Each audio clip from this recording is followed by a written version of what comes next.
everybody, to the very first episode of the In Search of Sovereignty podcast. Today's guest is Erika Nolan, homesteading, permaculture, and gardening consultant, small business owner, and general rebel. So welcome, Erika. Thanks so much for coming on the show. Thank you, Natalie. I'm excited for this interview. Yeah, I'm really excited too. So the topic of today's show is going to be about the journey to finding sovereignty through homesteading, homeschooling, permaculture, becoming a small business owner, and operating online, and kind of anything and everything in between. So I wanted to start, with a general kind of definition of what I mean by sovereignty when I say that term, because I feel like sometimes when people hear the word sovereignty, they think of, the kind of the legal definition, which is, more of the political kind of association with the word, like a monarchy type thing. Or the word sovereignty kind of tends to be associated with, like a very lone wolf, like hyper independent kind of person. But my definition of sovereignty is really just, freedom from gatekeepers, being able to kind of forge your own path and being able to have the knowledge to be autonomous and to make your own decisions and choices confidently. So that's kind of my definition of sovereignty. So with that in mind, I would like to give you the opportunity to introduce yourself and to give us an idea, of who you are and what you do and what you're passionate about, and what your personal definition of sovereignty is and kind of what it means to you to be sovereign. I appreciate that. I am a holistic health and homestead expert. I have my certification in horticultural studies, my license in landscape horticulture, and I owned and operated an all-female run landscaping business, an organic landscaping business in New Orleans for 8 years until I switched over to consulting.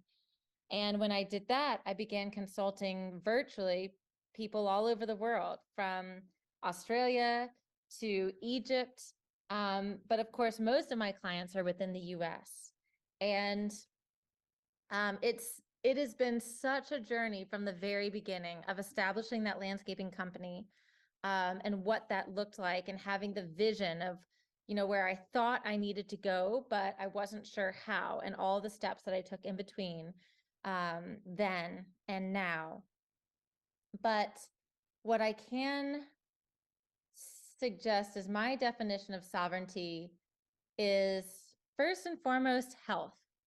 I look at sovereignty as freedom, and I look at the path to freedom as health, because over the years of modernization, that health has been manipulated and it's been taken away from us, to know how to cultivate and maintain health. And so my journey started because of health.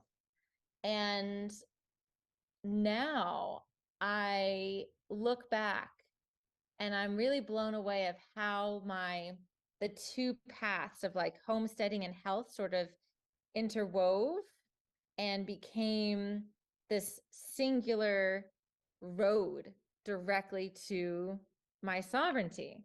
Right. I think sovereignty also, you tap into a little bit of independence, Mm-hmm. which also comes with health and homesteading. And I think, as big and broad as a concept as that is, that's what sovereignty means to me. Yeah, for sure. No, I agree with that completely. I think I've had a lot of conversations with people about how, the term, I think that sovereignty really describes like self-sufficiency in kind of like all aspects of your life. So the term self-sufficiency, I feel like, is typically associated with things like, off-grid living and growing your own food and like solar panels and stuff like that. But I really think that it also applies to things like owning your own business or, health, like you mentioned. Nutrition is a huge piece of that.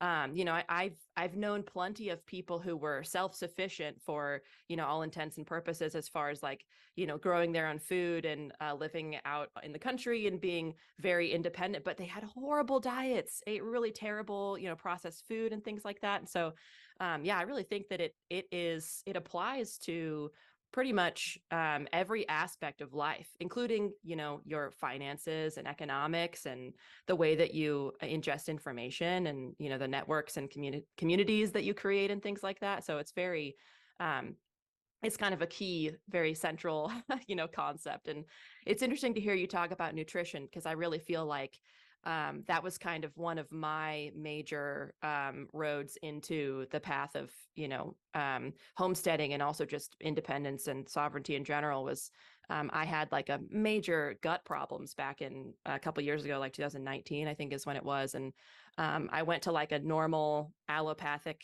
doctor, and that person didn't have any answers for me, nothing that was really satisfying or helpful. And that's not to say that, you know, allopathic medicine can't be beneficial and useful in some ways, um, for certain types of diagnostics and things like broken legs and stuff like that. But you know, I had to do a lot of reading and learning on my own in order to rehabilitate myself, and actually be able to heal my gut. And you know, a lot of people, I feel like, don't even know that you can heal your gut. That question of like just knowing, like having the knowledge to be able to rehabilitate yourself, I feel like is kind of lost for a lot of people. And that's a big part of sovereignty to me as well. Yeah, I'm with you. I mean, allopathic medicine or acute medicine is a godsend for things like breaking a leg or a gunshot wound or something, you know, a serious emergency. But the problem with that is that it's not a sustainable financial model. Right. And you know, along with the pharmaceutical industry and how that taps into so many things, the petroleum industry, you know, like Mhm. it has really infiltrated our lives. And it's really these families that have run these multi-trillion-dollar businesses Right. that have taken away our sovereignty for health. Hmm. And you know, I hear a lot of people feel confused on what is the truth about health, and it's understandable because the definition has been completely changed, and it's Right. really hard to seek the truth nowadays. You really have to dig, and that takes time and it takes passion. Hmm. Yeah, it takes a lot of effort, and it also, I feel like, takes a lot of trust and confidence in yourself too, to know that you can have the power to make those decisions. That a lot of people are looking for, you know, some like expert or authority figure to be like, this is the correct way to do it. This is the diet pyramid, for example, you know, Right. and saturated fats are bad and all that kind of stuff. That like that there's these like rule sets that are, I mean, obviously, like uh, I I have a theory as to why why those exist the way that they do, and that it's not just by accident. But you know, most people don't have a lot of people have not spent their life, you know, with the idea or with the training, I guess, so to speak, to even think about things that way, that they have the ability to look for alternative answers, and that there might actually be answers that are outside of the scope of the typical like normal discussion, right? And it's kind of, you know, finding the confidence to be able to navigate that and do your own research, I think is super, super important. Yeah, Critical. super critical. So, your history with homesteading, did you grow up on a homestead or a farm, or Yeah. did you just decide to do that? None of it. Either. I was born and raised in New Orleans, grew up in the city, but I mean, I also had like a standard backyard, you know, and I loved being outside. But there was no exposure. There was no generational teachings of how to can food. I was eating peeps and gushers and junk and had no concept of what was healthy. In fact, I think there were many years of my young life, from teenager to college years, where I didn't even drink a glass of water like Dang. in a month or two, you know, like it was like Coca-Cola and tea, lemonade. Like I Yeah. just had no concept. Um, I graduated from Arizona State University with a bachelor in psychology, and I felt the need to go somewhere wild, just somewhere around the world, completely different than anything I knew. And I chose the Amazon in Ecuador. And so I ended up spending 6 months down there in the jungle near Tena. And I was completely submerged into nature. Like my cabin did not have completely closed in walls. There were snakes and tarantulas that lived in there. Wow. And, and I mean, I walked barefoot everywhere, like throughout the jungle. And I just became so intimately connected to life then. And, through my time there and through an ayahuasca experience down there, I recognized the power of nature. And I was born and raised Jewish, but never really felt connected to any religion. But it was through nature, and specifically in this ayahuasca experience, that I had found God. Um, and I recognized the power of God and my vulnerable little, you know, particle of a being within Mm-hmm. all. And so, I was 21 at the time, and I still had a lot of self-exploration to do, but I knew that nature was an immense part of it, and I needed to be in nature. Yeah. So when I came back to the States, um, I went through another like 8 years of discovery I lived in Texas for a little while, and then I lived in New York City for a while, which was madness. Yeah. I bet. I went up there because a friend was up there, and it was just another opportunity to explore. And I pursued music up there with a few bands and intense vocal training. And then I had been up there for 3 years, and I had realized that I did not have the same fire within me for music that I saw in my peers. Mm.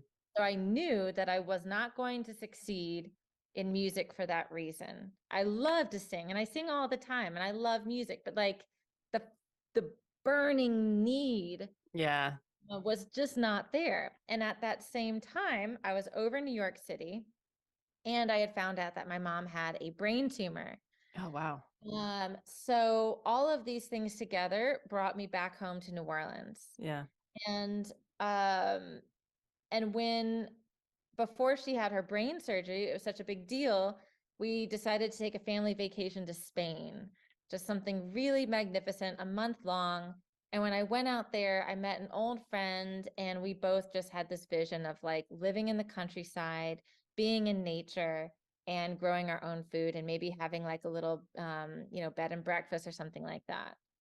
So with that vision, I thought to myself, okay, I need to learn how to grow food. So I went back to school in New Orleans to get my certification in horticultural studies, a 2-year program to learn the basics of horticulture.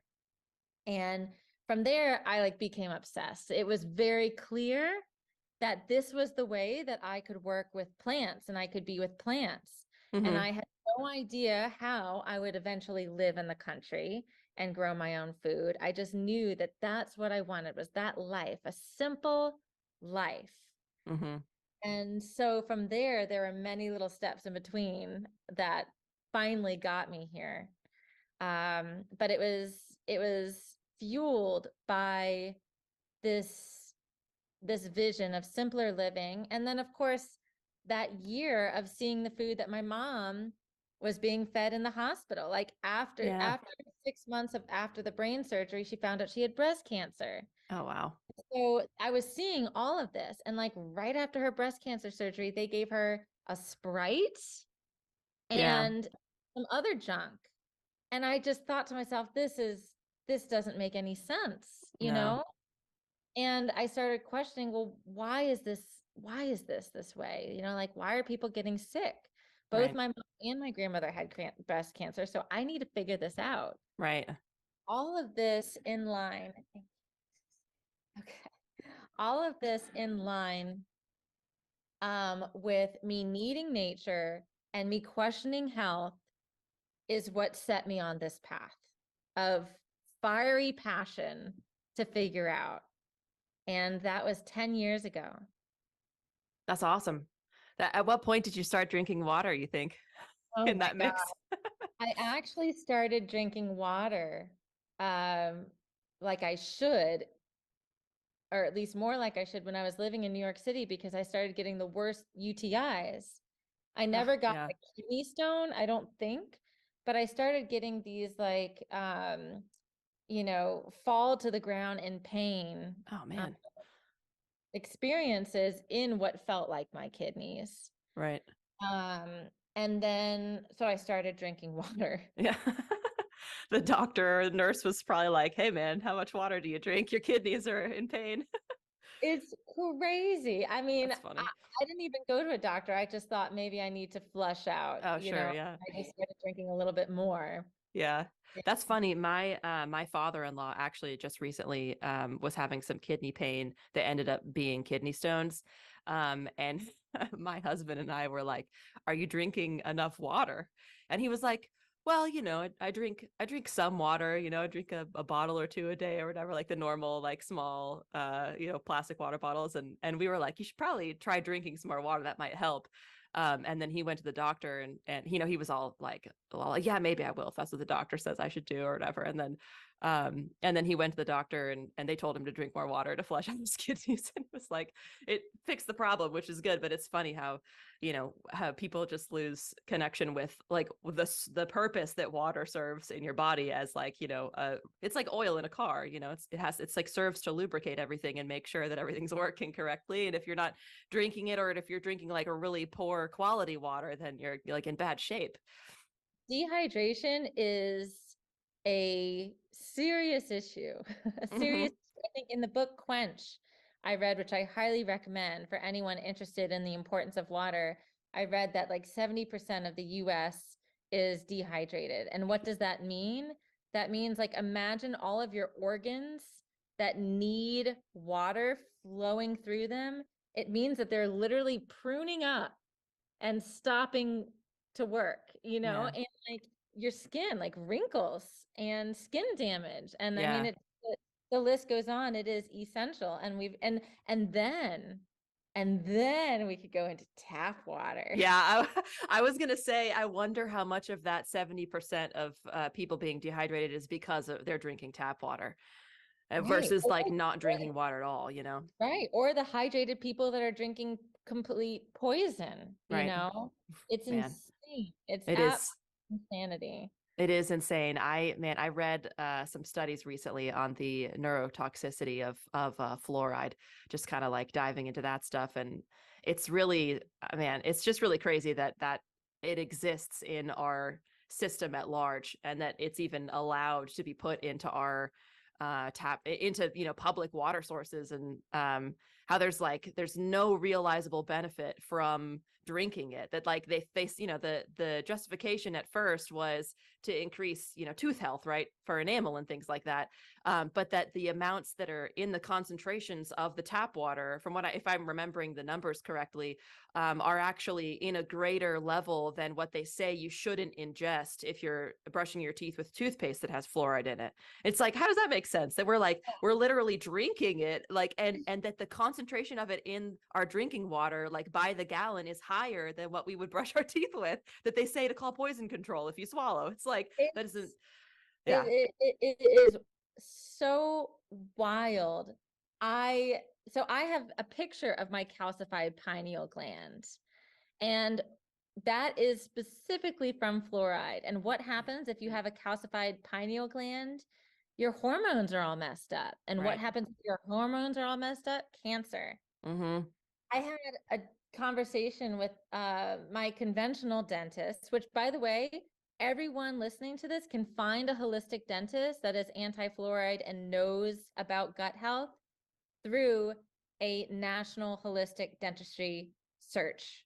Mm. There's a website specifically, and I don't have it. I have it in my teeth highlight on Instagram, but you can find a holistic dentist near you. Just do the search. But I had a conversation with my conventional dentist before I made the switch one time about fluoride. And he said, well, it helps like prevent cavities in children. And think of all the children that eat candy and all this junk food. And there are studies that show that it helps that. And my question was, well, why aren't we talking about the candy? Right. Why aren't we talking about the food? Right. You know? And he had no answer for that, of Of course, because that course. hasn't been changed, because that's Right. how all of the medical boards have been trained, because Mm-hmm. who reps and donates to these medical boards? All the people that are throwing this stuff into all the ingredients. Yeah. Big So food, big agriculture, big pharma, all those. Yeah. it's all the same. It's Yeah. all the same. And we in, as an individual and as a population, we have to create the new demand Right. for what we want and change that trajectory. It is a battle against the big ag, big tech, big pharma, big all of that. Yeah. And And the best way to, in my opinion, I used to think kind of like, I feel like have you seen that meme where it's like the 5 stages of awakening? And it's like stage 1 is like you hear about this stuff and you're like, what? I can't believe that this is happening. Stage 2 is like you tell everyone you know. Stage 3 is like you're yelling because everybody doesn't understand and you feel like yeah, you're like talking to a brick wall. yeah, Stage yeah, 4 is like something about, like you find coping mechanisms. And stage 5 is like full acceptance. And it's like the yeah, guy in the picture is like gardening and he's like, yeah, let's have a conversation about it. Come sit down with me for a while, kind of thing. I feel like I remember when I was in stage 1 and 2 and all and like those first couple stages, I guess, of thinking that you ideally you hope that you could maybe like change the system from within, because you're still sort of, I think, believing that, that there isn't anything potentially nefarious or insidious occurring, and that you might just be, mistaking it for incompetency, right? That they just don't. The government's so big, and it's like turning a battleship. That it's difficult for them to make decisions like removing fluoride from water sources, and on a national scale, it would be too much. All the bureaucracy and everything.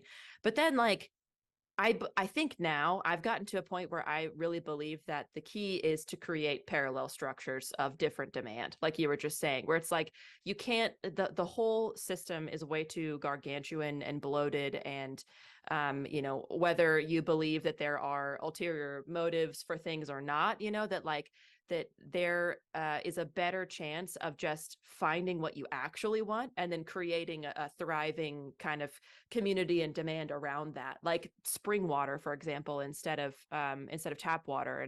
And maybe like at the local level advocating for testing tap water and removing fluoride and things like that, because there are some communities, which I'll make sure to put the links for that in the show notes on both the holistic dentist registry link you were talking about, and also a resource for looking up what's in your tap water, because you can search for that too, based on your county. And there are actually some counties in the United States that don't put fluoride in their tap water.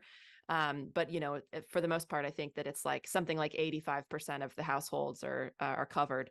So it's really, you have to do your research on that and find out and choose a better water filtration method if you want non-tap water, which everybody should want non-tap water. yeah. I mean, and because fluoride is not the only issue. Right. Arsenic, lead, phytoestrogens. I mean, Yeah. everything that eventually will kill us. And I'm with you. I mean, there was a time, I think, in like stage 2 or 3 where you're like talking to treat people and trying to share and like feeling kind of angry about all this, Mm-hmm. and and like feeling like this is completely nefarious. Yeah.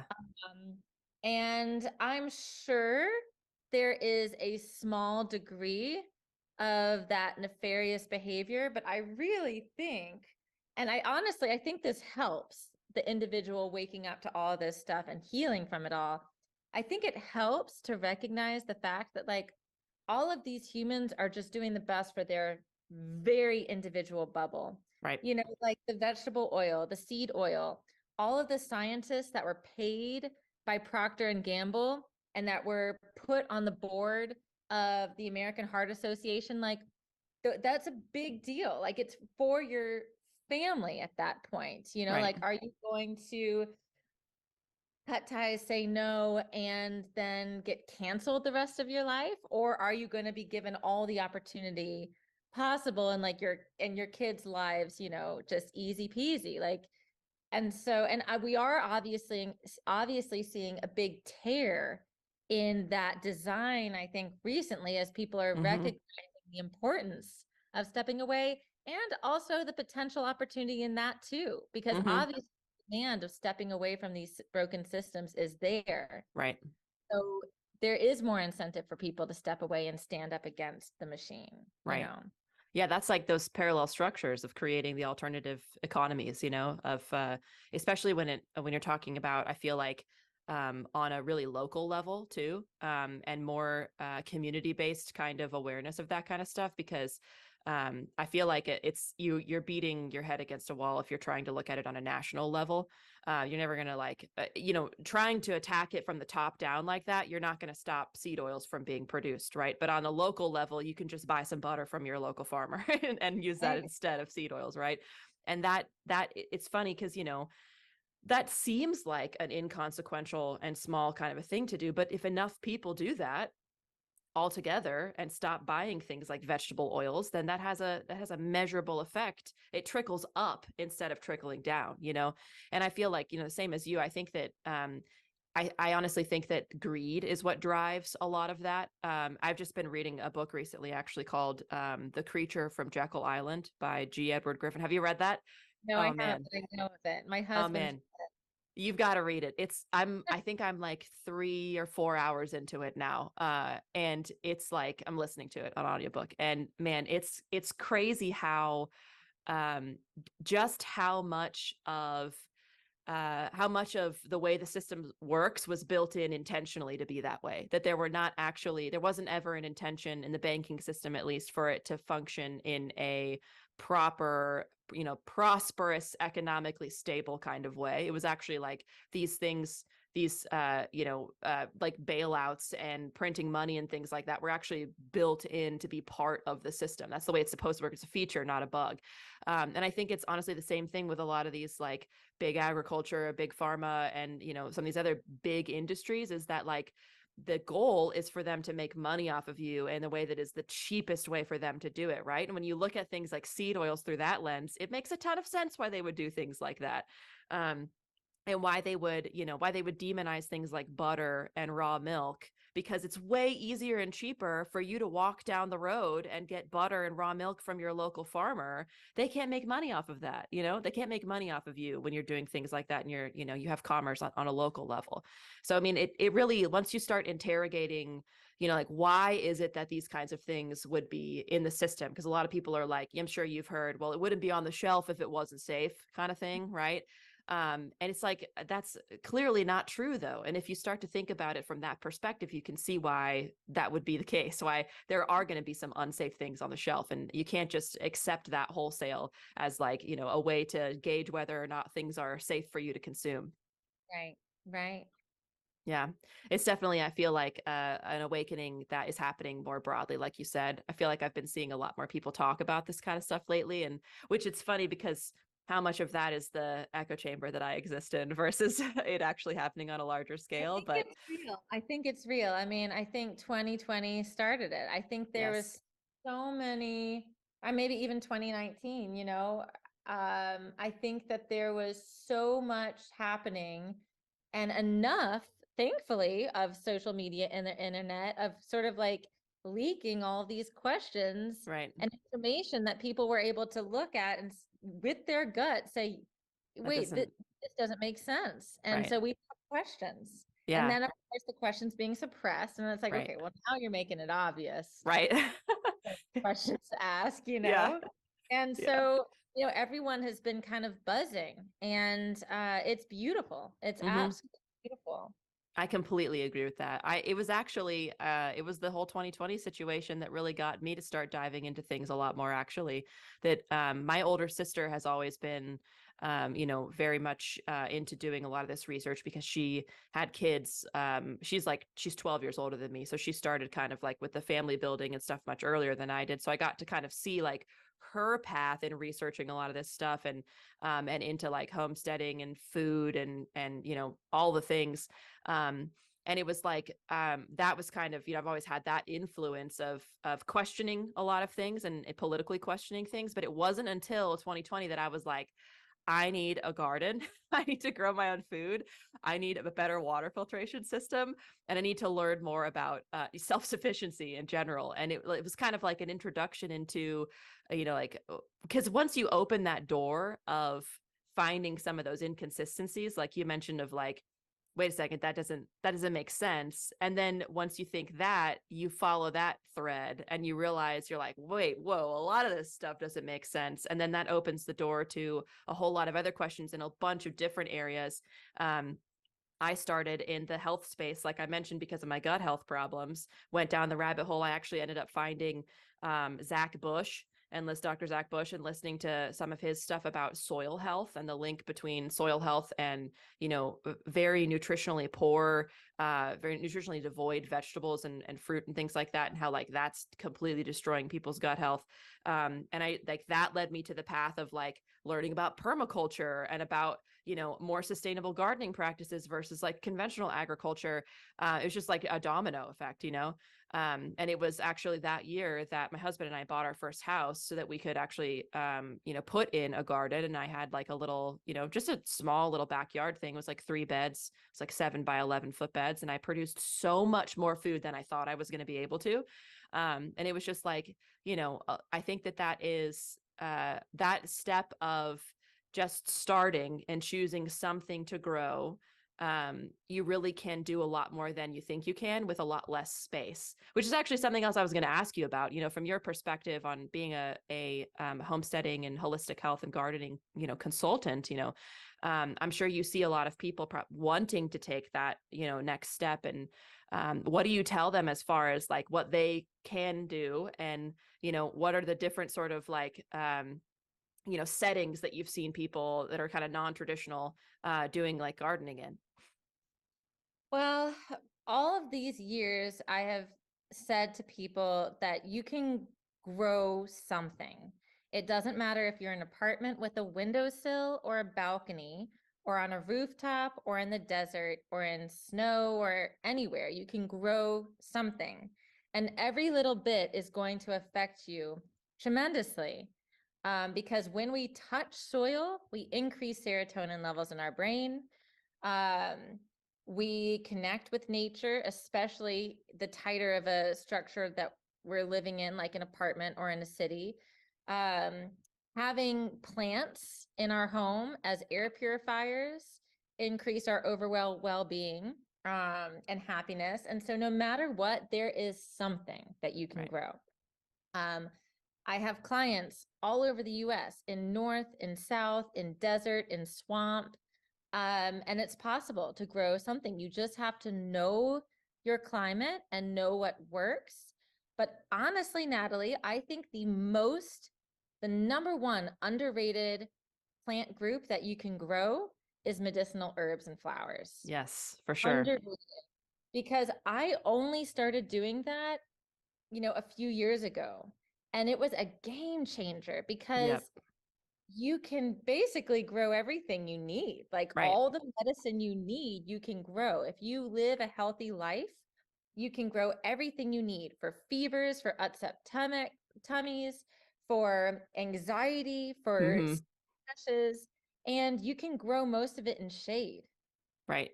So, I feel like I tell people this and they still don't really get excited. Mm-hmm. But maybe that's because they haven't tried using herbs, even store-bought herbs to heal, Right. but they work tremendously. I mean, when my daughter gets sick for the past couple of years, we switched from like the organic, like conventional medicine, which is just filled with sugar and is crap, to herbs. And I've been able to take care of everything from urinary tract infections to 103, 104 fevers to ear infections to everything. Yeah, that's awesome.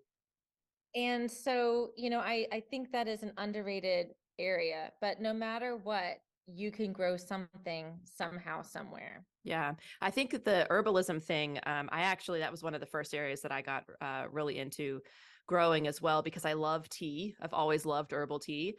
And I've always loved kind of like it seems almost mystical, the properties that some of these medicinal herbs can have. And it goes back to that, that point about being, like when you were saying that you were living in the jungle, that like it goes back to that whole, we're so disconnected from nature that there are people who don't believe that something like an herb could heal you from whatever it is that you're suffering from, even though all of the drugs that we have are based off of compounds that come from medicinal herbs. Right. And, it's like, it is just kind of tracing that back to its roots, no pun intended, I guess, of really remembering that kind of like ancestral connection to the earth, and having the faith and trust in the herbs to heal you for what you need from them. And I mean, I dove into herbalism because I was given a book, a Rosemary Gladstar book of an introduction to medicinal herbs, which I highly recommend anybody listening if you are interested in, learning about herbalism and you're looking for some book recommendations. Rosemary Gladstar's books are an excellent resource. I have several of them. One of them that I keep actually on my kitchen counter for when I am making tea blends for different purposes. So definitely worth it. But yeah, I think, you can like herbs outside of the traditional tea blends as well, things like basil and oregano and stuff like that, that are fairly simple to grow, don't take up a lot of space, but, really provide a lot of joy and impact. That, there's something that feels really special about walking outside and plucking off a few basil leaves and then coming back in and adding them to your dinner. It just something that's that seemingly basic and simple is so impactful for making you really feel connected and proud, honestly, which is a big part of it too, is like feeling accomplished, that you're doing something. Yeah, I mean, so many medicinal culinary herbs are actually medicinal. Like Right, cilantro is a great binder and detoxer. right, So even just incorporating more herbs into your meals and literally spicing up your life is going to make you a happier human. right. In many ways, and also because the fresh herbs are going to be more bioactive than the dried ones a lot of the time, and they're like literally plucked fresh from outside, and so they have most of the nutrients preserved, which is kind of another piece about growing your own food or buying it locally. Is the farther your food has to travel, the less nutrition is preserved in the food itself, for you to actually benefit from it. So even if the food is labeled as organic, if it's come from Australia or Brazil or something, it's grown in a different climate, it's grown in a different hemisphere, a different time of year, so it's like not seasonal, and it doesn't have all of the nutritional value that you could be getting if you just were growing it locally or buying it locally. Yeah, I like to call it dead food. Yeah, yeah, that's a good way to put it. Like, It basically I mean, is. and we buy produce from the grocery. We've been buying a bunch of produce from the grocery because we haven't had a garden. Mm-hmm.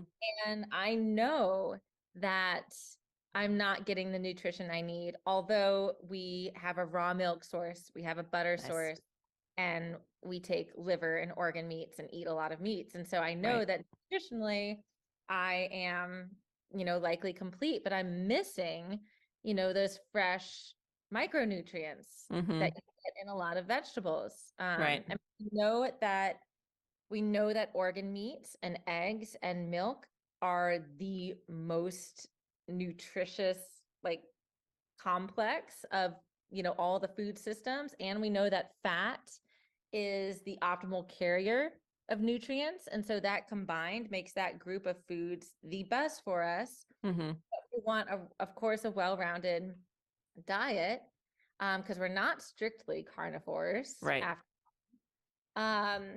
and we're missing that, we're totally missing that from grocery store buy. Yeah. Yeah, you guys recently switched from like a pretty sweet homesteading setup in New Orleans to a big old piece of land where you are now, right? Yes, huge upgrade. And this is where the dream has become self-actualized because I mean, I went through many hoops and leaps to get to this point. I had no idea how I could 10 years ago. Like I had a landscaping company, and even through that landscaping company, we did so many off the path things. Like we did moss art, Um, and if I knew what I knew now, of course I could have fast tracked the process to get us here, but I didn't know that then. Right. Um, I simply tried everything. I looked at every possible opportunity as a next step, and had to learn that way through trial and error of what was the most profitable that could let us afford this move. Right. Um, and then of course, like building up my social media, that is truly the reason why I've been able to move up here, because now I can support my family through this app virtually anywhere. Yeah. So it's all happened for, the right reason and the right time. Right. Uh, and here I am. Yeah. I'm really living my dream. That is amazing. I'm really happy for you. That's awesome. I feel like that's a nice segue actually into some of the questions I was going to ask about, running an online business and what it looks like to, kind of like to utilize social media and, how to create kind of that like network for yourself and where you started with your business and kind of like how you ended up where you are, lessons you've learned along the way, all that. Yeah. Well, so I was in horticulture school this is, I gave you like the preview of what got me on this path. And now, to really dive into the details, I went back to horticulture school. I was working 3 jobs. I was working at a garden center, I was driving Uber, and I was not bartending, but working at like a restaurant and bar. And so I was just hustling life at that point and trying to learn and take in as much as I could. Um, I started selling little herbs at the farmer's market. I mean, I had a 50 square foot garden space and grew like 1 peanut plant and 1 oregano and just the littlest things. And I sold like tiny little boxes of dried herbs for $5. And I was in the negative for Oh a man. long time. And then finally, when I graduated with my certification in horticultural studies, and got my license, I was able to sell plants retail. So then I started selling plants retail at the farmer's market and teaching people about the plants. And through there, I started getting landscaping gigs. And the landscaping gigs just grew. It was just like one at a time, starting out real small and getting bigger and bigger and bigger. And as they got bigger, my experience expanded, my knowledge expanded. There was a lot of mistakes. But one of my rules, and still a rule that I live by, is if you make a mistake, you own up to it. So, like in the beginning, if I made a mistake, I would not charge for that mistake. And I always told people, if I don't know an answer, I will figure it out and I'll find out. But what I can sell you is my work ethic and my passion and my communication. And that's really all that matters in the Right. end. So landscaping business grew. We had commercial clients. We did all kinds of things like the moss art to holiday garden decorations. I mean, it was just all over the place. And I had a team of like 8 women, had a fully equipped van, and things were rolling really well. But then 8 years into it, and this was around 2019, 2020, I realized that I really wasn't doing what I loved doing, which was actually touching the plants and Mm-hmm. working. I was running a business at that point, and I didn't like that. My social media was growing. And so around 2019, there was a big shift. And there was also a big shift in my social media because as socio-political events started happening and I started having questions, I started talking about them. Mm. And actually, I should say that I started out not talking about certain events and then I got blasted. Like, how could you post a normal post on this day when everyone Right. else is posting this? Right. And so I got shade for not talking about it. And Right. then friends, my closest, like lifetime long friends that I had since I like childhood started questioning me, like, are you racist? Are you anti-Semitic? Are you anti-human rights? Like, are you anti all these things? And I'm like, hold up. This is all just very twisted. And so I ended up losing those friends. And because I just had questions. Like I Right. didn't even have any definitive opinions. I just had questions. And so then I was like, well, I have nothing to lose. I'm going to share what I want to share on social media. And when I did, my social media blew up. So I guess that would be, I shared like a lesson on like the transparency and the hard work ethic and passion stuff in the landscaping business. Lesson number 2 was just to put yourself out there in your most vulnerable, real way, because the more energy, the more honest energy you give social media, the more response you're going to get. So that's when my social media blew up. And at the same time, I was questioning the landscaping business and my role in it, and realizing how powerful my communication was with my employees, because I was telling them how to do things and training them on the job virtually. And so I kind of looked at the two of social media blowing up and the landscaping business communication. And I thought, well, I can communicate to anybody how to do this kind of stuff. So I started consulting, and that blew up. I recognized that I was able to listen and communicate needs, and really work with people to come up with a plan, like from design to execution to maintenance to harvest, like the whole thing and every step in between. And so I let go of the landscaping business completely, moved completely to consulting. And from there, it's just been up. That's And amazing. thank you. And then there's been another shift recently. I'm still consulting, and I have an online course that I've been putting so much work into, but I'm feeling another shift now. And I think this goes back to the very beginning when you said, talked about that meme and like the 5 stages, of waking up, wanting to like educate others and shout out to the world, like, hey, what's going on? I'm really over stage 2 and stage 3. Like, I Yeah. really don't want to talk about it anymore. I mean, I can, Yeah. but it's not interesting. Hmm. It's just truly not interesting unless we really want to get into the throes of like the future and how to Right. prepare for it. I'm really just not interested. And so my content is totally changing. And I've had, another level of, I guess, spiritual ascension, if you will, with moving to this land and detoxing from the city, which has felt like a literal and physical detox, of detox from the water, from Yeah. bathing in tap water to the air, to the electrical lines everywhere and being surrounded by nature. Um, and so that's been the professional development that's gotten me here.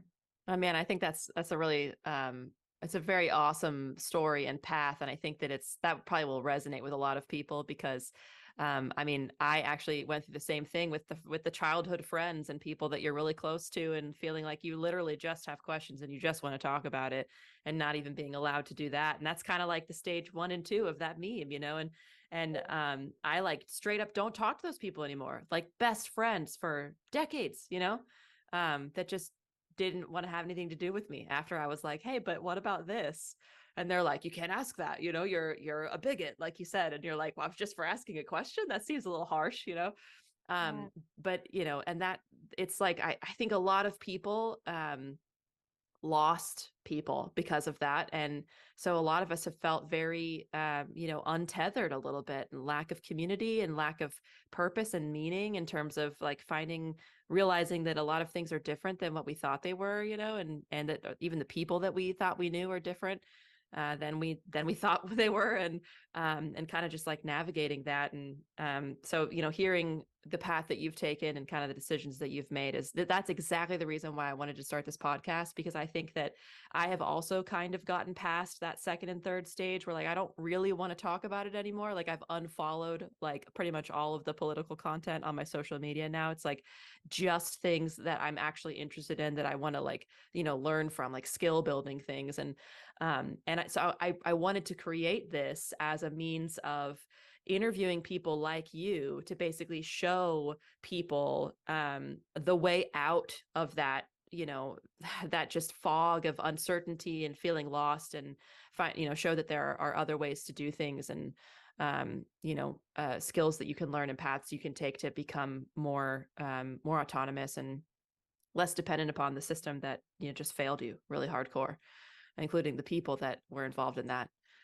So I really appreciate that. Thank you for that overview. I think that we're coming up close on time here, so I'd probably just like to ask a couple more questions about, kind of what do you think is the main takeaway as far as, how do you think homesteading and gardening and permaculture and growing your own food and starting your own business can help people become more sovereign themselves, and, why should people do it?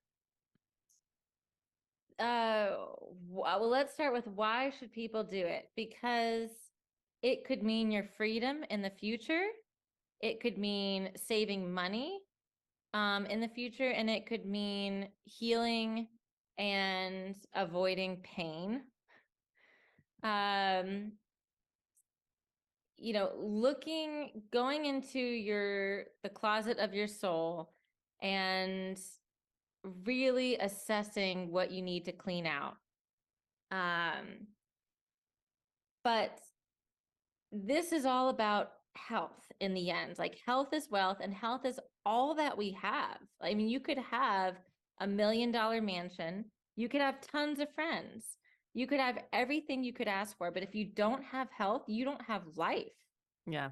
And so you have to do it for your health, and you have to search for the truth about your health, because we cannot depend on our systems anymore. The information is out there. You have to seek it. And the way that you do is you think about what is most relative to you and what information you're most curious about. It has to be passion driven. I think homesteading is becoming more and more of a lifestyle that's in alignment with your health. And so you'll find that you want to start growing your own food. You want to have a garden where you can go out and be in a flow state and meditate and teach your children where food comes from and grow your own medicine. And the garden is simply the physical realm of your optimal health. And so you'll want to find that. But, this is all well and said and done, but I think the most important thing that every human can do is think about their dream, their absolute goal of life, exactly where they want to be, and envision that all the time, and think about steps that would take them there, and ask questions to their partners or their friends or their family of how they could get there, and talk about it all the time.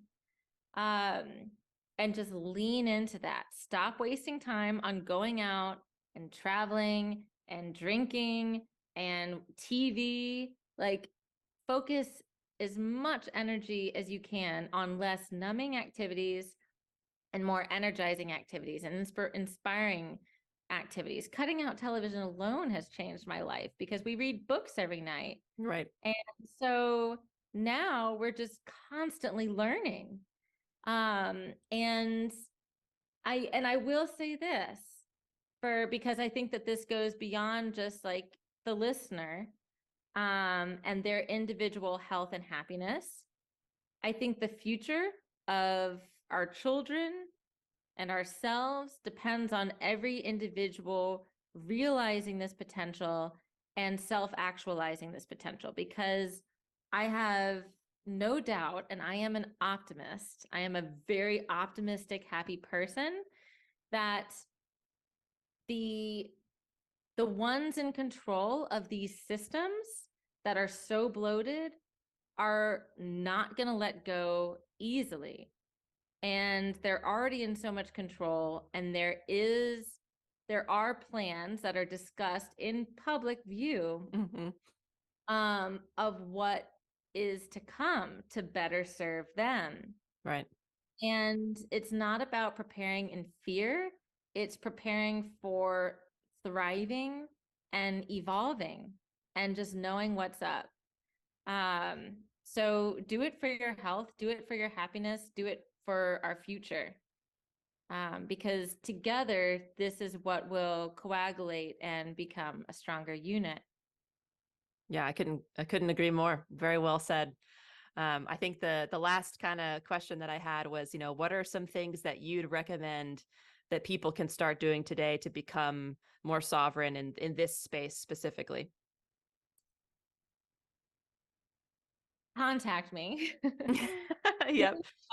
Get inspired. It doesn't matter where you are. Like if you have an apartment, if you have a backyard, if you have a bunch of acreage, it really doesn't matter. There is a way to grow food or grow medicine, and every little bit will affect you.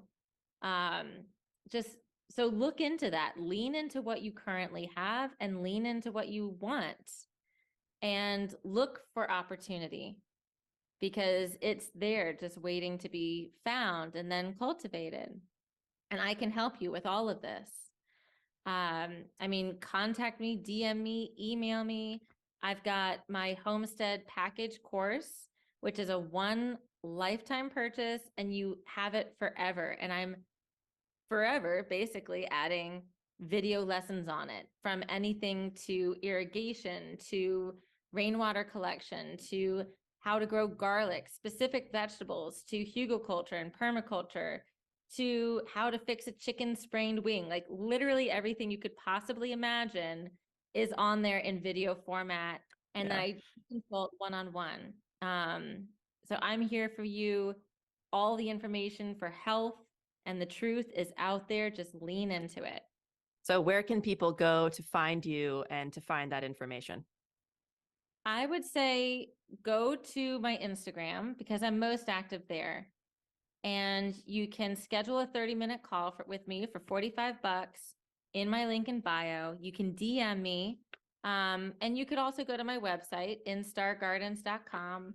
But I'm most present on Instagram. So just connect with me directly and we'll take it from there. And that your handle on Instagram is? It's instar.gardens. Instar.gardens. Mm-hmm. All right. Well, thank you so much for coming on the show today. I really appreciate it. I think it's been a great, very insightful conversation. And I think that a lot of people will enjoy this. So thank you once again. And it was excellent talking to you. It was great talking to you, Natalie. Thank you for having me. Yes. All right. Thanks, y'all. Signing off. This has been the first episode of